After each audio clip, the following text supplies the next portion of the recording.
what's really going on in our country. Because what is happening is a sweeping effort to disempower and disenfranchise people of color, poor people, and young people from one end of our country to the other.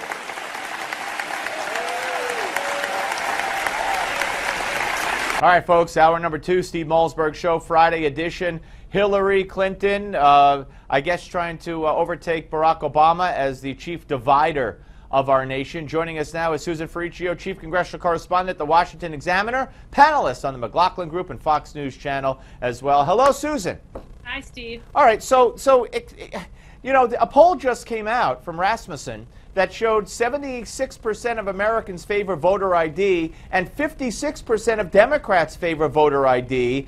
So is this her pandering to, I don't know, to specifically the black vote, which she'll probably get anyway? What is she doing here? Well, it's not just that she wants minorities voting and people who are in the lower income status. She wants them to come out in big numbers, because it's not just about getting those groups out for you, Steve. It's about bringing them out in big numbers, because that can help push you over the top and help you beat your opponent.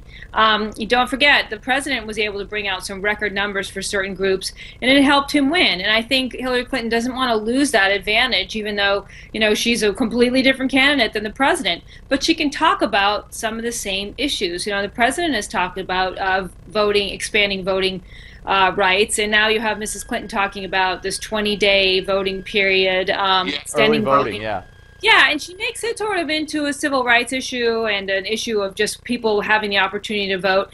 And that resonates. I mean, it sounds innocuous enough, right? Hey, why not have everybody vote? But then, as you say, if you look at the polls, people, generally speaking, want some kind of care taken to ensure that people are voting legitimately, and that there are some controls on it, that it's not just a free-for-all, so that we can have good and honest elections. Right. And now, well, here's another thing that flies in the face of the polls. I just did a story yesterday that over the last 31 polls, which goes back over 20 years, consistently, a majority of Americans believe that abortion should be either outlawed or outlawed in certain cases. Yet, of course, if you watch the media and listen to the Democratic candidates, they would think, you know, have you think that if you think that that's the case, you're on another planet. So listen to what is going on here. This is on Chris Hayes on MSNBC. Senator Tammy Baldwin, or at least they played this bite on that show, Senator Tammy Baldwin. It refers to Scott Walker saying he's going to sign the ban on abortion after 20 weeks. Listen to this short clip.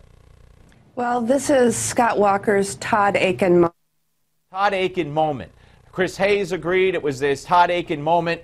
My God, again, the polls show that the majority of Americans, they address sonograms in this segment on MSNBC. A majority of Americans favor mandatory sonograms before abortion, favor severe limits, if not outlawing abortion.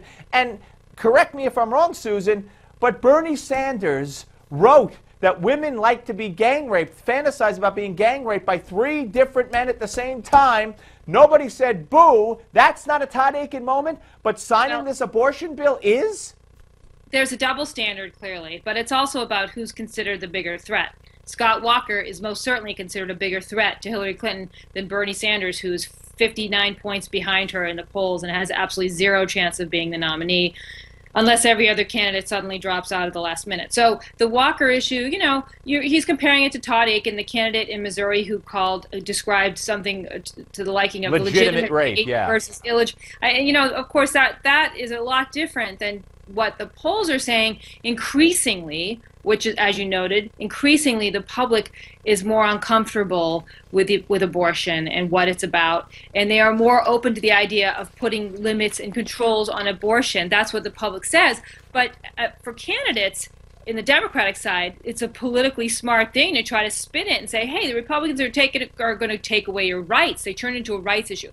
This resonates, and believe me, it works. It worked with Mitt Romney. I mean, when I was traveling around the country talking to voters in swing states, swing districts, the swingiest places I could find, I cannot tell you how many women told me, I really like Mitt Romney, but I can't vote for him because I think he's against women's rights. It works. And so, Steve, what I'm trying to say is expect a lot more of this. Yeah, I'm sure. All right, let's talk a little bit about the numbers here that came out today.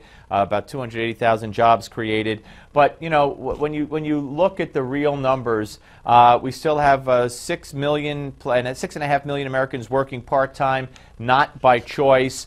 We still have black unemployment, nearly double white unemployment. I'm just going through story after story. Almost 93 million people not in the workforce. almost 56 million women not in the workforce. I mean, the economy, I know it's good, it's better, it's this, but it stinks for most people. Well, that's kind of a simple way of putting it. There are a lot of people who cannot find work and have been unemployed for a long time, and things are not going well for them, or their wages are quite stagnant, or they're unable to sell their house or get a loan. All these things contribute to what this poll is showing, which is people don't think that the president's policies are helping them personally, especially when you think of the #1 policy Americans think of when they think about what the president has done, and that's the Obamacare or the healthcare law. So many people have lost coverage or had to buy new coverage that was either more expensive, had higher deductibles, narrower networks, you couldn't keep your doctor, all that stuff. All that, I think, contributes to this sentiment that the president's not been helping them. Here we are 6.5 years later. People are saying, am I better off now? Are things really much better? And the poll's showing, not so much. And that's an indictment on his tenure, and it's also something that the Democrats going forward into 2016, I think, need to be really worried about, because you know how these elections go. The voters think of the last person in the White House, and they say, do I want another one like that? Well, I agree with you, and I think it presents lots of problems for Hillary in a normal world. But Obama managed to win after 4 years where the economy didn't do anything but get worse. Well, not get worse. It got better, but not. You know, it stunk. Maybe they felt he needed more time, but after 8 years of that policy and these policies, will Hillary have to come up with something different? I think she will. In fact, I think you're going to see her try to separate herself more and more from Obama administration, just depending on how he's looking in the polls.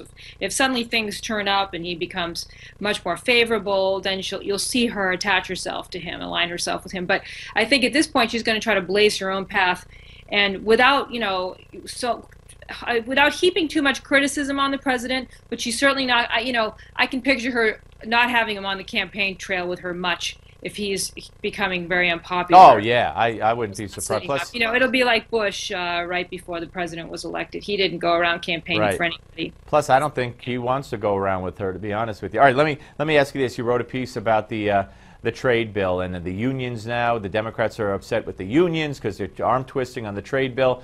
This trade bill, I mean, Boehner, of course, is a Chamber of Commerce guy, so he's pushing it. But we don't know what's in it. And the little that's leaked out in various ways is not good, not for the privacy of citizens of our country or other countries, not on a lot of levels. No, and they don't have the votes for this in the House, Steve. I mean, that's just the flat-out truth right now. They don't have the votes to pass it.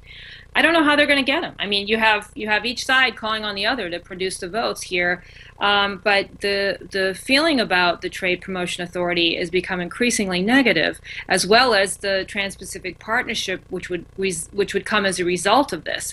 People are concerned about American jobs. They're hearing more about this issue, but on the other side, there are people who really think this is going to help maintain jobs and promote growth for our own manufacturers overseas. So there's a big divide here. But it all comes down to numbers. Do they have, right now they need 217 to pass a bill in the House. They don't have it. The president has not been able to convince enough Democrats. He's working mightily to win that support. The speaker just said yesterday they don't quite have it yet. So, they're going to try to take it up in June. They've said that repeatedly. Right. So we've got a few weeks left. They could get it, but as of right now, it's not there. Well, maybe Obama will just sign an executive order, and if you don't like it, impeach me or sue me. And that seems to be a reasonable alternative for him in the past. All right, Susan, have a great weekend. Thank you so much for joining us. Thanks, Steve. Susan Ferrechio, ladies and gentlemen. Up next, it's the Malzberg political panel. You like that? Yeah, we distinguished today. We had the other panel earlier. Political panel coming up. You're not going to want to miss it right here on the Steve Malzberg Show. Don't go away.